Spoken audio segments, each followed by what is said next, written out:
Greetings. I hope you're having a wonderful day whenever and wherever you are.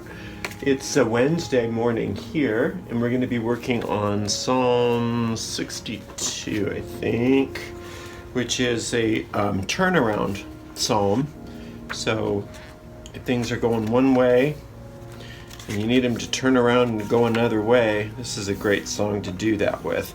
Today is the day of Mercury, and Mercury is also an angel which can that deals with Mercury is a planet that deals with transformation, and it means God heals. The Archangel Raphael, which is of the day of Mercury, means God heals. That's what his name means. And when it's this early in the morning, my train of thought sometimes is a little askew. So thank you for being patient with me as I find words. Mr. Dictionary, come hither. Okay, so we're going to make a talisman of Mercury. And before I do that, let me just say that this is a video about psalm magic. Now, I would have thought that the fact that psalm magic is in the title of the video, and that when one clicks on a video called Psalm Magic, that it would not be a surprise to you that we are going to be talking about psalms and magic and how to do magic with psalms. So if you've clicked on this video thinking that we're talking about something other than psalm magic, please move on if you don't want to hear about psalm magic, rather than arguing with me about how psalms are a bad idea or whatever, that you don't like them and why am I doing psalm magic and blah, blah, blah, blah, blah, blah, blah, blah.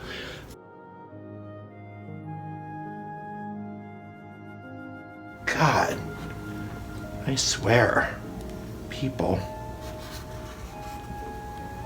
I'm so not perfect, and I get so frustrated when people do shit like that.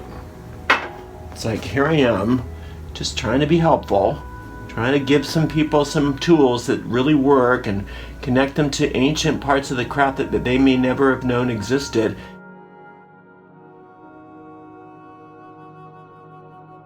All right, enough of that. So I'm making this in flashing colors, so I'm using purple pencil on a yellow card and leaving the top open. It's kind of a small one because I forgot to get my regular sized form here. And what we want to do is, this is kind of a gaping hole, we don't need that. All viewers is who we are signing. If you're doing it on your own, just sign your own name.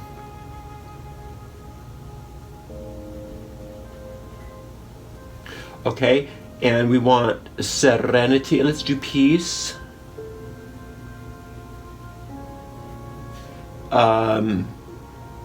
Let's do.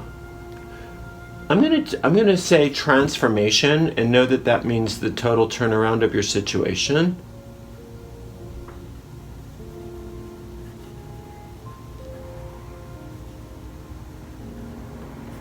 And I'm going to put realization so that you can realize your desires. How about that? Okay, and then we're just going to close that up. It's not a very good close. And we're going to put the symbol of Mercury, and it doesn't have to be perfect. I swear it works regardless of your artistic ability or lack thereof, thank goodness, or I would never be able to do this. We're going to put the symbol of Mercury on these four corners, and that is our invocation of Raphael. And if you don't want to do this angel magic, you can just fast forward to where we're going right into the psalm. There's I always put the timestamps in the description. Boy, that's funny. But see, as long as it's closed off, it still works, even though that is the worst circle I've ever drawn. But it still works. Just using a regular plain old tea light as I do. Sometime I'll get some colored candles in here so that we can use those, but I don't use them that often. Because that way I don't have to keep supplies on hand. Everything is just super simple, super streamlined, and that way I can do daily work without being, as I say, encumbered. Okay, let's cleanse this space, which I probably could have done beforehand, but life is good. Probably should perfume this. I'm going to do 2 Van Bans on this guy. And 1 Lily of the Valley. It's such a forgiving system, though. You can just, if you mess up, it's no big deal. You don't need to be in a circle. You can. I mean, there's no rule against it, but you don't need to be. You can be in a circle. Just absolutely, you can. Nobody's gonna say no to that. All right. Here we go with this psalm. So we're gonna turn around everything, okay? All right. Psalm 62, to the chief musician, to Jeduthun, a psalm of David. Truly my soul waiteth upon God, from him cometh my salvation. He only is my rock and my salvation. He is my defense. I shall not be greatly moved. How long will ye imagine mischief against a man? Ye shall be slain all of you, as a bowing wall ye be, and as a tottering fence. They only consult to cast him down from his excellency. They delight in lies. They bless with their mouth, but they curse inwardly. Selah. My soul waiteth thou only upon God, for my expectation is from him. He only is my rock and my salvation. He is my defense. I shall not be moved. In God is my salvation and my glory. The rock of my strength and my refuge is in God. Trust in him at all times, ye people. Pour out your heart before him. God is a refuge for us. Selah. Surely men of low degree are vanity, and men of high degree are a lie. To be laid in the balance, they are altogether lighter than vanity. Trust not in oppression, and become not vain in robbery. If riches increase, set not your heart upon them. God hath spoken once, twice have I heard this, that power belongeth unto God. Also unto thee, O Lord, belongeth mercy, for thou renderest to every man according to his work. There's some great mysteries in this psalm. Really, really good ones. So let's go through there. Truly my soul waiteth upon God. From him cometh my salvation. That means that we're not supposed to go out and, if you've got something that needs to be turned around, obviously if you knew how to turn it around, it would be turned around. So you're going to wait on God rather than going and impulsively trying to fix things yourself, because that's been the problem. It's probably part of why you're in whatever situation needs to be turned around. Now God, for those of you who don't understand how we operate in the Psalms, God does not mean the God of necessarily of the Hebrew Bible, doesn't mean any God outside of you. It is how God reveals itself to you. And God is simply the source of your whole life. So that which is beating your heart right now, and that which is keeping you on the earth as a gravitational pull, that which is allowing for your body to move through space, all of those things, that is what God is, the power behind those things.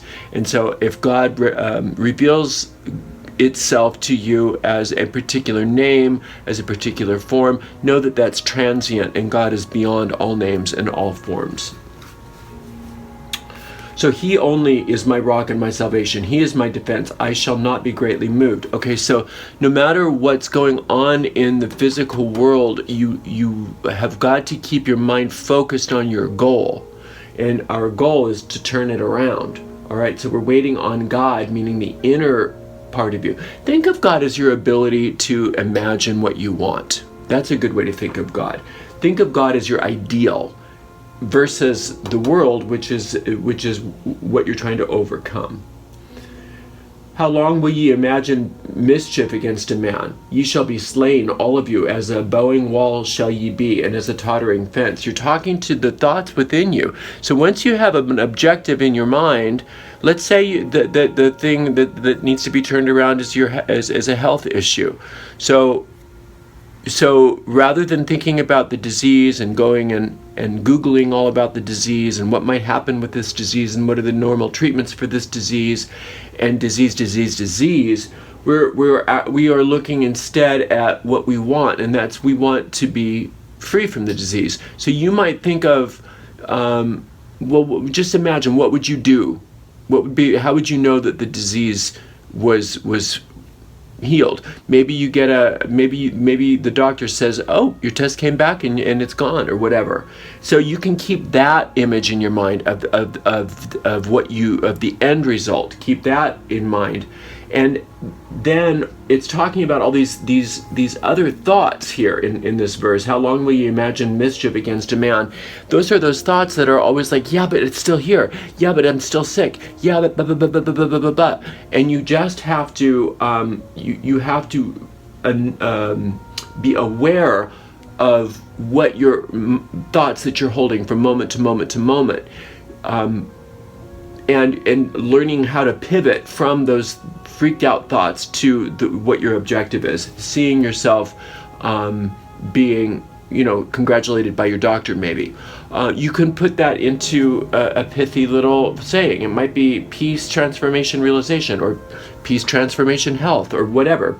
Or just divine health is mine. Whatever little phrase or word you can say to anchor your mind back on the new objective. So when you catch your mind going into all of the imagining mischief, then you need to turn it around and pivot back into your objective. They only consult to cast him down from his excellency. They delight in lies. They bless with their mouth, but they curse inwardly. Selah. A lot of these thoughts are going to promise you a way out.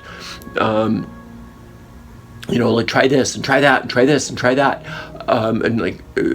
But they're not there to help you. They are part of the diseased thinking. And so we want to focus only on our objective, only on that one, whatever the one phrase and the one visualization is that you have, the one image. Keep coming back to that. My soul, wait thou only upon God, for my expectation is from him. And that's what we mean. You're not looking at the symptoms. Of course, if you weren't sick, you wouldn't be doing the spell, right? So yeah, there's manifestations of illness, but we're not going to be focused on those right now. We are focusing ourselves on the solution, and that's what God is. We are waiting upon God. He only is my rock and my salvation. He is my defense. I shall not be moved. So the same power that causes your heart to beat in the first place is the power that's healing you right now. You will not be moved. That is a much more powerful force than your vain imaginings, of those little chattering thoughts that you are making up. Those are not those do not have power like God does.